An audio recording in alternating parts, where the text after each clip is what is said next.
Hello, everyone, and welcome to hopefully the first of many FC Cincinnati match recaps. This may become a regular on this channel eventually, because this is just overall meant for me to post videos that I enjoy posting and just doing stuff for fun. So I did want to kind of try this out at some point because I do really love this team.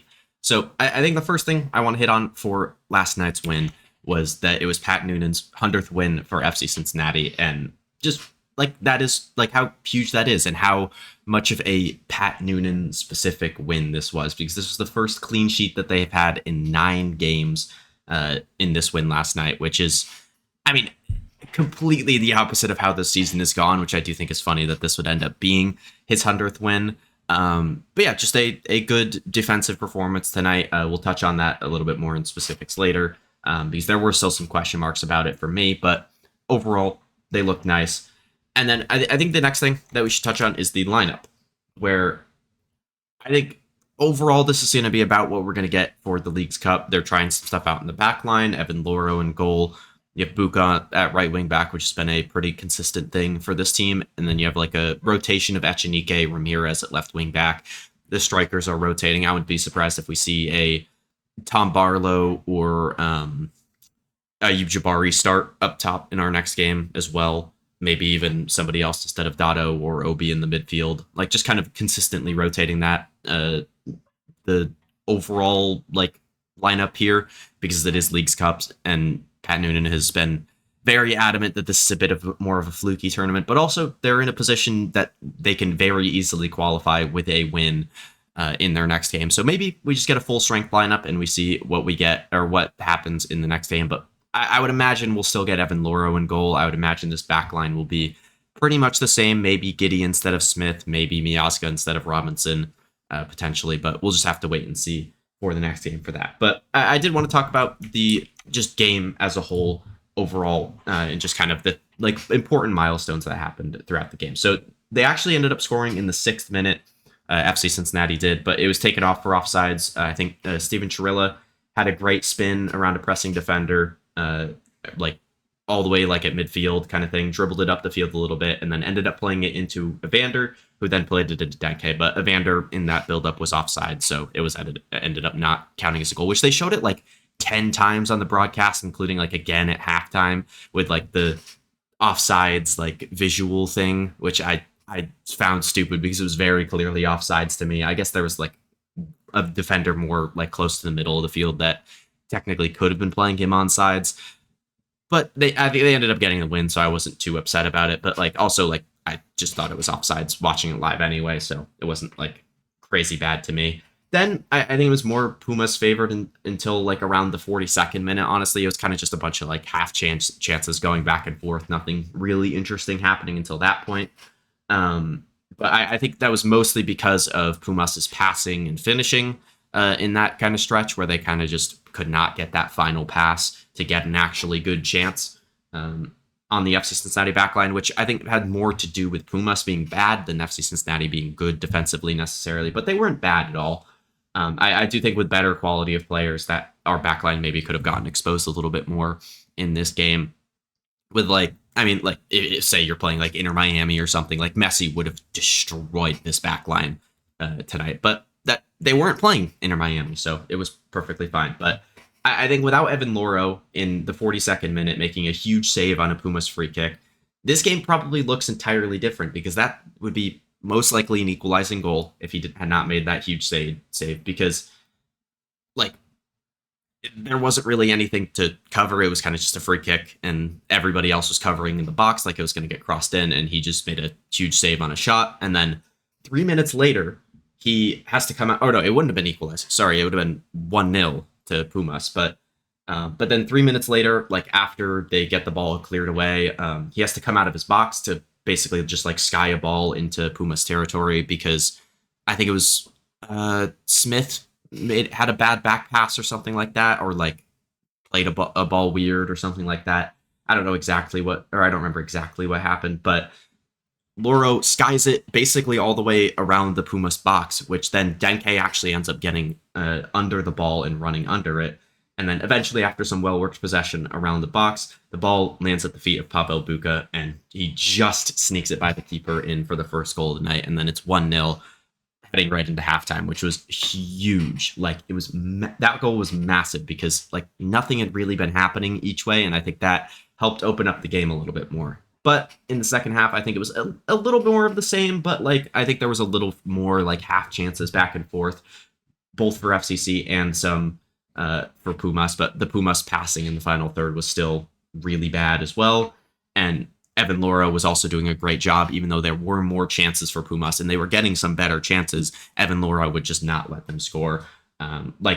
There was specifically a sequence around like the 63rd minute where the back line just got completely exposed in a 3v2 scenario. Like it was the 3 backline players against 2 Pumas players, and they just got fucking owned. And then Loro just makes 2 incredible saves.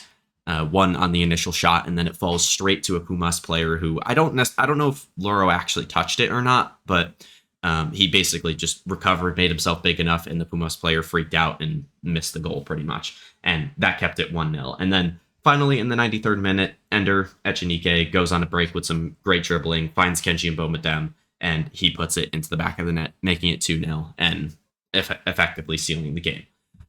Then the other thing that I did want to talk about here was the subs, where Denke and Buka actually came out in the first window alongside, I think it was Stefan Chirilla in that initial thing, which was kind of weird because Chirilla hadn't played in 2 weeks, but he did play for FCC2 as well, and he hadn't played for the first team in a while, so I guess it makes some sense that he came out for Giddy.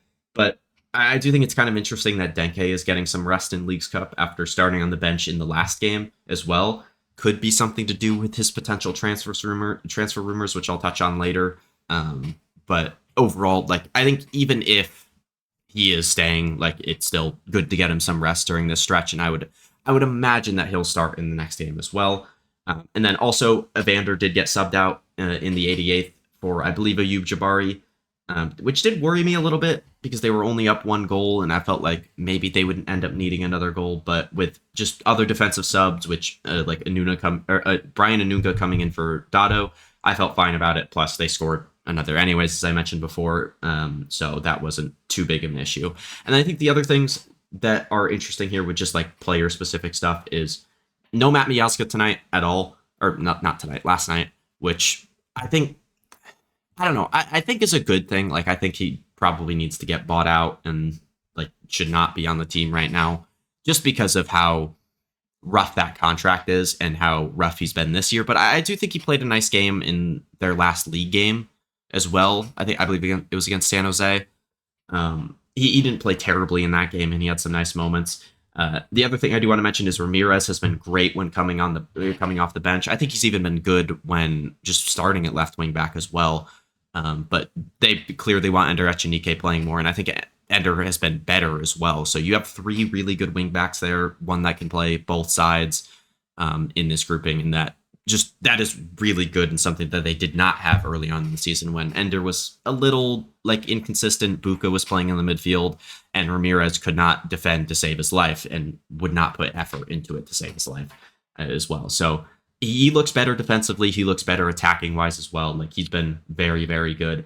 And then I do want to touch on some transfer rumors as well for this team, where like really the only thing that we've heard is like Brenner might come back. Like that's the biggest rumor that we've seen at all. And I realistically think with Miles Robinson on a DP deal, it would probably have to be one of the DPs to leave.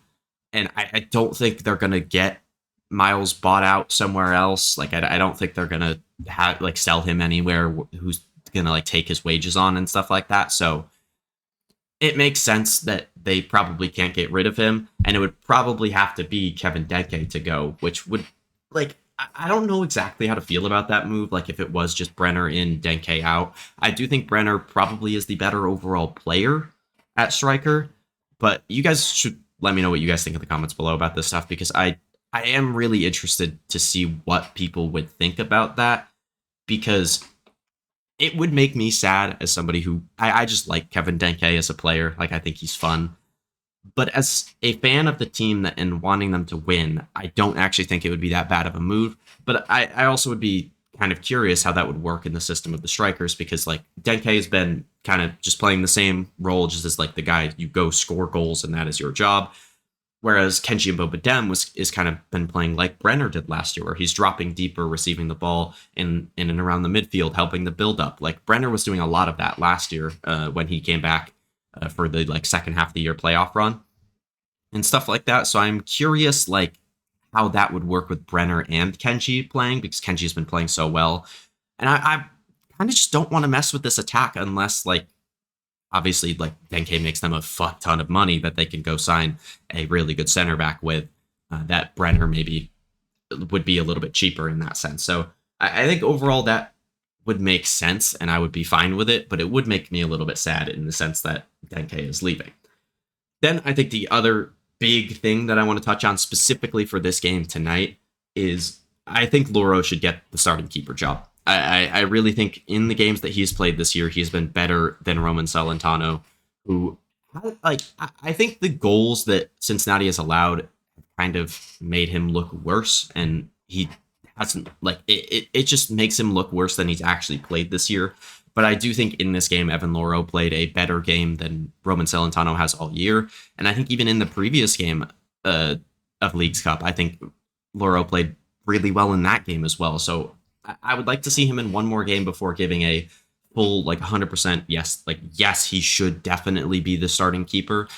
But if he plays like this again down the stretch in Leagues Cup, I think it's very likely that he will be the starting keeper come back to league play for the final stretch of the year. And then the final just point in general is, please, for the love of God, buy a center back somewhere. I don't want to see Smith starting again. I would like to have it be a backline probably of Stefan Chirilla for the most part. Maybe he can have some games off. Giddy can kind of get in there and in the midfield as like a sub for Chirilla and whoever. Miles Robinson, I think, should be starting for the most part. He has been kind of rough at points this year, but his Leagues Cup play has actually been pretty good since coming back from the World Cup as well. I think he's actually been a bit better than normal, even though there's been some questionable moments, like in the Columbus game where he was pretty rough. But overall, like, I think Chirilla, Robinson are fine. Like, I don't really think they need to sign like multiple different center backs. Maybe like a big like starting guy that you are very confident in to play on the back line, and then another guy for depth maybe at that. But you don't really need too much because you still have Nick Hagland here, who's a nice depth piece overall and could do a good job. So yeah, that'll be the end of this video. Let me know what you guys thought of this kind of content in the comments below. I don't really have too much experience making content like this, but this was really fun, and I will probably do this again for their game. I think their final game of Leagues Cup against, let me double check. I should have wrote that down before recording this. Against Atlas on Tuesday. So I'll try to make a video maybe that night after the game, but it might kind of clash with my Valorant content as well. So we'll just have to wait and see. But yeah, again, let me know what you guys think in the comments below, and I'll see you guys in the next one. Peace.